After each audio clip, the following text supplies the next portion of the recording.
Pinag-aaralan po naman ng Philippine Statistics Authority PSA ang paglalagay ng pirma sa disenyo ng National Identification Card. Ginawa po ng ahensya ang pahayag sa pagdinig ng Senado sa 2025 budget ng National Economic and Development Authority o NEDA. Dito ay natanong ni Senadora Grace po ang NEDA kung ano ang kanilang ginagawang hakbang para matugunan po ang mga reklamo ng ilang individual na nakatanggap ng unang disenyo ng ID card. Reklamo ng ilan, hindi tinatanggap ng ibang establishment at mismo ng ilang mga bangko dahil wala daw po itong lagda o pirma. Wala. O nga naman, no?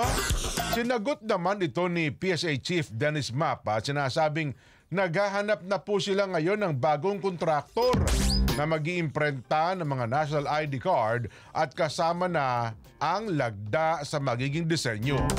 Paliwanag po nito na maaari namang ipa-update ang mga ID holder na walang pirma ang kanila pong physical ID card.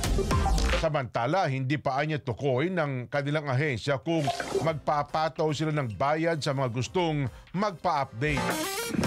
Agad itong tinutulan ni Senadora po at sinabing hindi naman kasalanan ng card holder kung walang pirma yung kanilang ID eh.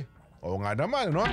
Sa datos po ng PSA, aabot na po sa 55 milyong physical national ID cards ang matagumpay na pong na-print ng dating service provider ng BSP na All Card Incorporated.